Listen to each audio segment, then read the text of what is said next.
Welcome to hello நம்ம குடும்பம். நான் இப்போ மட்டன் வறுவல் எப்படி செய்கிறதுன்றதை நான் உங்களுக்கு சொல்லி தரப்போகிறேன். 1/4 கிலோ மட்டன் எடுத்து வச்சுருக்கேன்.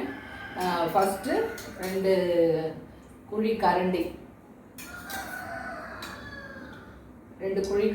எண்ணெயை ஊற்றிடுறேன். ஊற்றிட்டு பட்டை கிராம்பு தாளிக்கிறதுக்கு பட்டை கிராம்பு ஏலக்காய் இவ்வளோ போட்டுக்கிறேன். கிராம்பு கூட விட வேண்டாம்.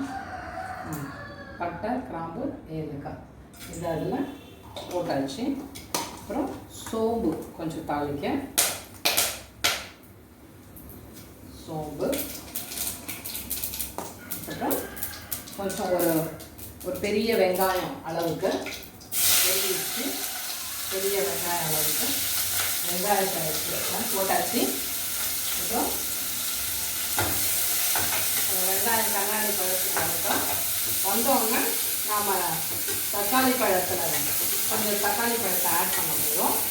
தக்காளி பழம் ஒரு மீடியம் சைஸு ஒரு தக்காளி பழம் எடுத்து கட் பண்ணி வச்சுக்கோங்க. கண்ணாடி பழத்தை வர வரைக்கும் அதை வச்சு வதக்குவோம்.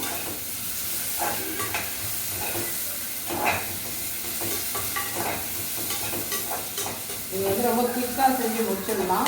நான் நேராக ப்ரெஷர் பேன்லேயே பண்ணுறதுனால குயிக்காக முடிஞ்சிடும். இந்த மட்டன் வறுவலை நீங்கள் வந்து சாம்பார் சாப்பிடுவோம், இல்லை அந்த கிரேவியே போட்டு சாப்பிட்லாம், தயிர் சாதத்துக்கு சாப்பிட்லாம், எல்லாத்துக்கும் அது சூட்டபுளாக இருக்கும். கொஞ்சம் வெங்காயம் நான் ஒரு கண்ணாடி பழத்துக்கு வந்துடுச்சு. ஒரு தக்காளி பழம் அளவுக்கு உள்ளது மட்டும் நான் போட்டுக்கிறேன். ரொம்பவும் போட்டால் அப்புறம் புளிச்சா மாதிரி இருக்கும். வதங்கிறதுக்கு லேசாக உப்பு போட்டுக்கிறேன். அப்புறம் நம்ம அதுக்கு கம்மி பண்ணி போட்டுக்கிறோம்.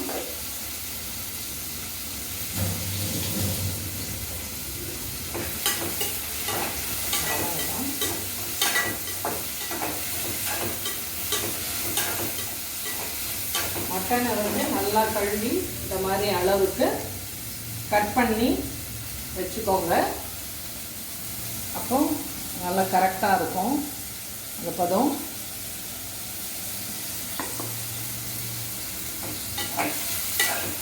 இது வதங்கி வந்தோடனே நாம் அதில் இஞ்சி பூண்டு சேர்க்கணும்.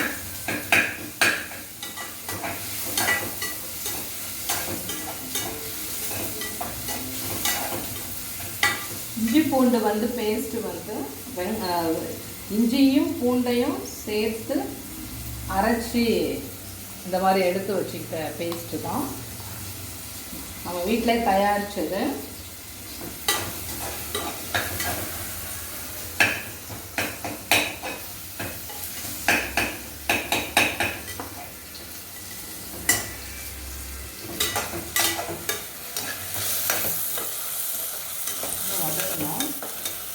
வதங்கி வந்துட்டு இன்னும் நல்லா அந்த தக்காளி பழம்லாம் நல்லா வதங்கி வர வரைக்கும் நல்லா வதக்கி விடுங்க.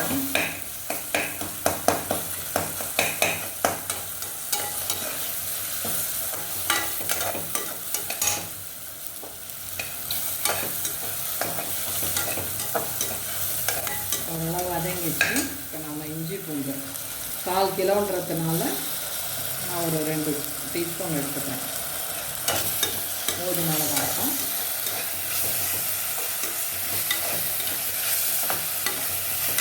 அதனால் அந்த பச்சை போட்டோம். லேசாக தண்ணி கூட நம்ம பிடிக்காமல் இருக்கும், கரியாமல் இருக்கும். அதுக்காக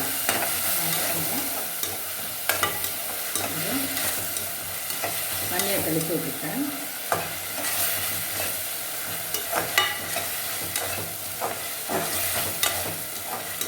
நல்லா அந்த பச்சை போகிற வரைக்கும் நல்லா வதக்கி விட்டுருங்க.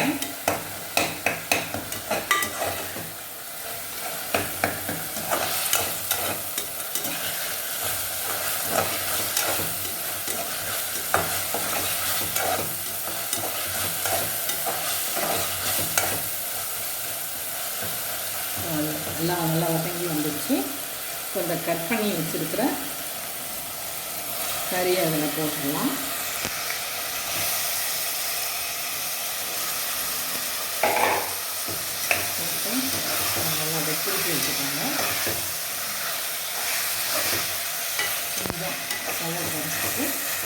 இப்போ இதில் நாம் மிளகாய் பொடி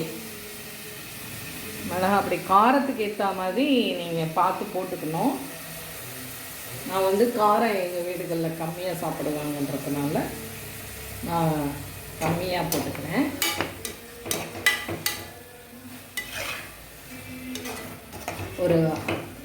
நான் வந்து ஒரு அரை ஸ்பூன் அளவுக்கு போட்டிருக்கேன் போதும். அப்புறம் மஞ்சள் பொடி போட்டுக்கிறேன். அப்புறம் கொஞ்சம் மிளகுத்தூள்,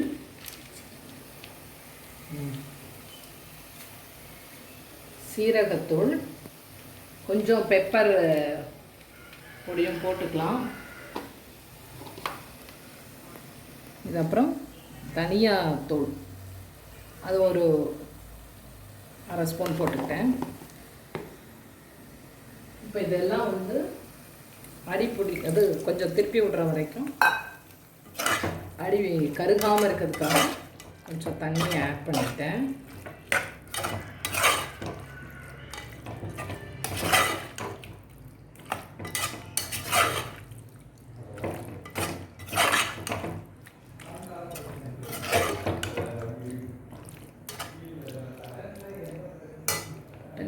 நம்ம கொஞ்சம் இதுவாகட்டும். அப்புறம் இந்த இலைங்க வந்து நான் பொதுவாக இதோடய போட்டுடுறது, அதுதான் அதோட சேர்ந்து நல்லா வெந்து வந்துடும்ட்டு.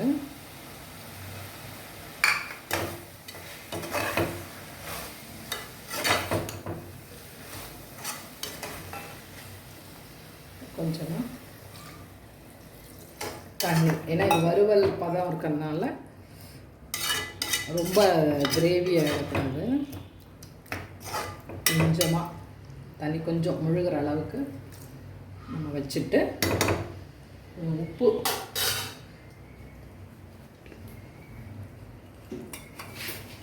ஏற்கனவே கொஞ்சம் போட்டோம், ஸோ கொஞ்சமாக போட்டுக்கலாம். இப்போ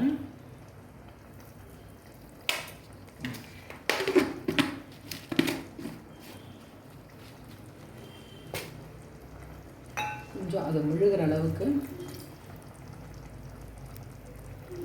தண்ணி ஊற்றியாச்சு. இப்போ நாம் இது வந்து தஞ்சாவூர்லேருந்து இதை ப்ரிப்பேர் பண்ணிகிட்ருக்கேன். தஞ்சாவூரில் வந்து வெள்ளாட்டு கறி வந்து ரொம்ப ஸ்பெஷல். ஸோ வெள்ளாட்டு கறி வாங்கினதுனால இதுக்கு வந்து அட்லீஸ்ட்டு 5 விசில் விடணும். அப்போ தான் நல்லா வெந்து சாப்பிடுவோம், அந்த டெக்ஸ்சர் எல்லாம் நல்லாயிருக்கும். ஸோ நான் இப்போ வந்து இதை மூடி